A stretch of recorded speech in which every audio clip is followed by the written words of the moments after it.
In the headlines to the CBC NewsNight, the BLP Christchurch South nomination meeting underway at St. Christopher Primary. The Barbados Workers' Union worried about the impacts of high prices on consumers. Broadcasting from our studios in the Pine St. Michael, this is CBC NewsNight, starting now. Good evening and welcome to the CBC NewsNight. With the details, I'm Wendy Burke. Senator Dr. Chantal Munro-Knight is the official Barbados Labour Party nominee for Christchurch South. Anticipation was rife at the St. Christopher Primary School this evening as constituents came out in their numbers to cast their ballots. Dr. Munro-Knight beat Christopher Allen, gaining 145 votes to his 3. There were 3 spoiled votes. And she has this message for Opposition Leader Ralph Thorne, who's the sitting Member of Parliament for the area. But I just have a message as I end it for the current representative and anybody else that he will send for Christchurch South. You understand? We going down. Yes. Christchurch South will remain red. Mr. Allen also congratulated Munro-Knight at the end of the voting. The Barbados Workers' Union wants the minimum wage revised to help Barbadians cope with the rising cost of living. The message was conveyed by General Secretary of the Barbados Workers' Union, Tony Moore, at the BWU's 82nd Annual General Conference today at Solidarity House. Rachel Agard reports. With a sense of The Labour leader says the impact of the increase in the cost of living is often at odds with statistics. General Secretary of the Barbados Workers' Union, Tony Moore, says while inflation is down, if prices do not follow suit and retailers don't commit to helping Barbadians, there will always be an outcry.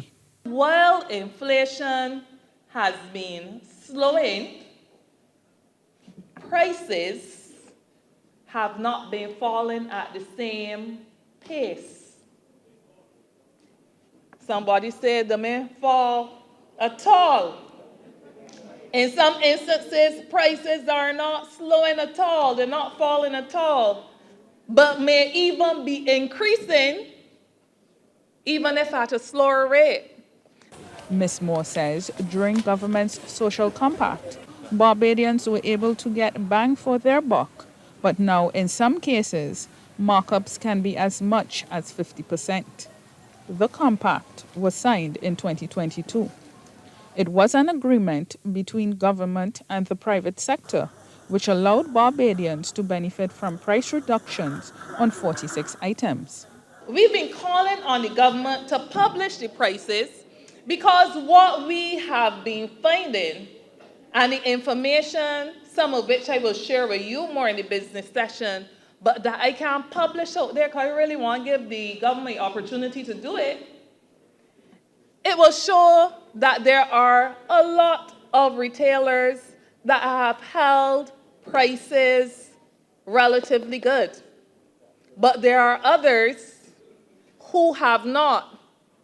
And I believe that the prices need to be published because we got bet who bet us. The union's hope now is that prices and wages will come in line for Barbadians to be able to live more comfortably. Rachel Agard, CBC News. Government is working towards having a small business portal by year-end. Minister of Energy and Business Development, Senator Lisa Cummins, gave the assurance at the opening of Small Business Week. Senator Cummins says they hope the portal will help provide opportunities for small businesses to grow and create wealth. We intend to set up a business leads network for all things that the government is doing to be able to connect you with the opportunities that are being created in the business community for sectoral diversification. In energy, and I go back to energy, we are moving in a space where we're coming to have the first hydrogen facility here in Barbados. We will have a large wind farm, 30 to 50 megawatts here in Barbados. What are the downstream opportunities that can be created for Barbadian businesses? Senator Cummins says the government is working on what they call the future of work and the future of business in energy. She says it is not just about solar, wind farms, or panels. And as we develop the future of the energy industry beyond 2030, beyond where we are now, there are so many opportunities that are emerging. And I use energy only illustratively because that's my primary sector. But in every single aspect of policy development, as we open up new sectors, life sciences in the export sector, development in cottage industries that we're seeing under the Ministry with Responsibility for Industry, and all of the other ministries that have policy initiatives to open up the diversification agenda. Coming up, a warning about the Oropouche virus.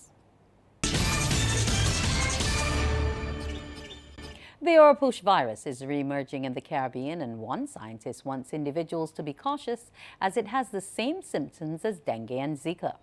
Dr. Kirk Douglas, director of the Center for Biosecurity Studies at UWI, says while there's no evidence the virus, which has been around since the 1950s, is in Barbados, there's concern it's spreading.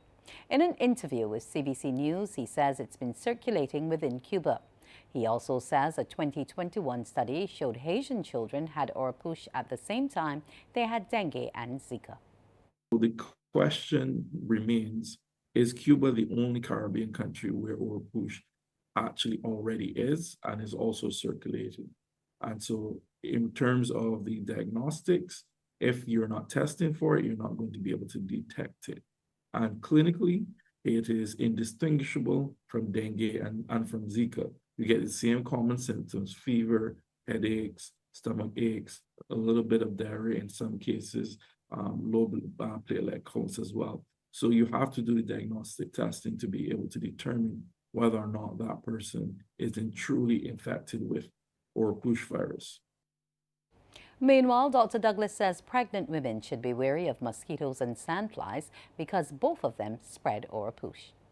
Especially persons who are pregnant, it's important that they protect themselves, and persons within the household also protect them by not leaving the door open, allowing mosquitoes, because dengue can also cause stillbirth.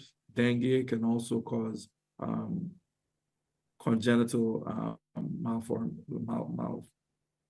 congenital abnormalities in the unborn children as well. AnimeCon 2024 has a special twist to it this year, as some students will be able to gain scholarships to colleges to learn how to create video games. This is the word from Director Omar Kennedy. He was speaking today at the 13th edition of the event. Our reporter Akeem Klinkett tells us more. Director Omar Kennedy says AnimeCon is the largest pop culture event in the Eastern Caribbean. He says this year they have a special guest on the island who is in search of talent to broaden the scope of gaming in Barbados. This year we have international guest Craig Skilling, and he is actually an educator who is now coming to Barbados looking for persons who are engaging in esports.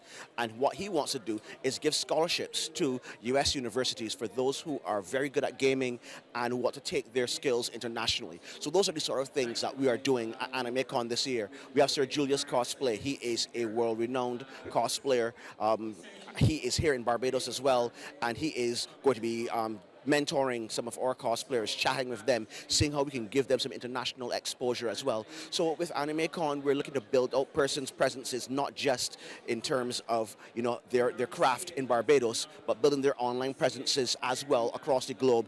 Mr. Kennedy says the whole scope of gaming and creatives can create career opportunities for persons in Barbados, while also contributing to foreign exchange and the economy. We're trying to push our esports athletes internationally. We're looking to encourage persons who do create to expand their foci beyond Barbados, beyond the region, to go to the North Americas, to go to Europe, to go to Japan. We now have the new video game design course at the Barbados Community College, so that's being celebrated here as well. We have a nice, strong contingent from the Barbados Community College. We have the CBC Hackathon, the Masters Hackathon, that is a video game development incubator. Some of the attendees explain why AnimeCon is important for creatives in Barbados. Each and every single year, AnimeCon only gets bigger and bigger. I really do enjoy coming to see the multiple cosplays as us as creators can come together and express and show the world, show the community what we love. The reason I think AnimeCon is very important to Barbadians in general, it gives you an outlet to kind of just express yourself, be who you are, and enjoy the things that you enjoy, surrounded by people who also enjoy things that they enjoy. I'm playing Sweet Tooth from Twisted Metal, and the thing about AnimeCon is the freedom to express yourself. AnimeCon continues tomorrow at the Wilde Gymnasium. Akeem Plinkett, CBC News. Coming up, the weekend sports with Damien Best. Sports time. Good evening. I'm Damien Best. Well, defending CPL champions Ghana Amazon Warriors snatched victory from the jaws of defeat with a last ball win over the Antigua and Barbuda Falcons last night. Chasing 169 for victory at the Viv Richards Stadium, the Warriors needed 16 runs off the final over.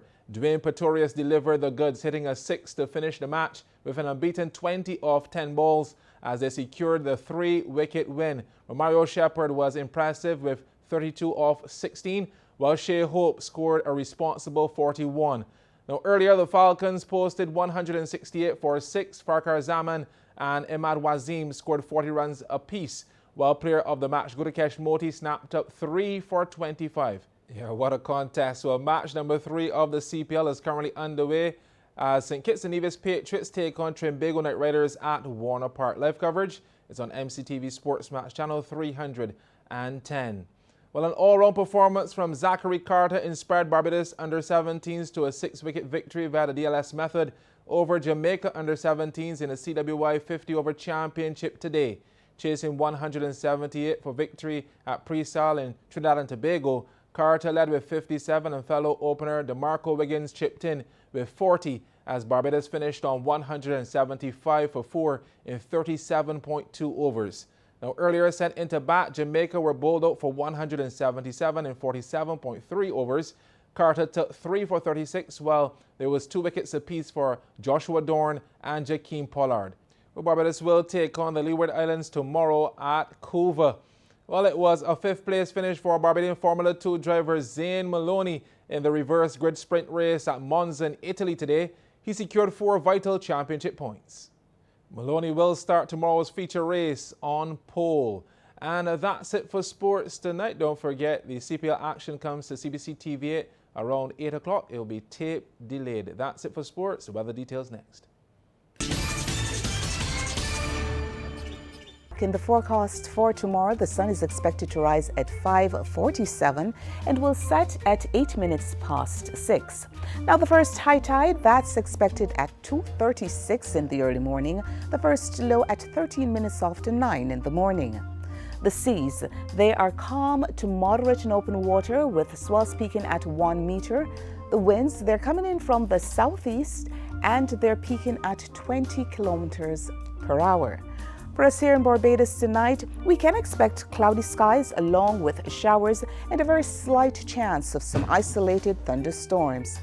Over the next 3 days, a trough system will maintain on stable weather conditions for us tomorrow. We are expecting more showers, but on Monday into Tuesday, that tropical wave located at 50 degrees west, it will impact us here in Barbados, generating cloudy skies, showers, rain, and thunderstorms.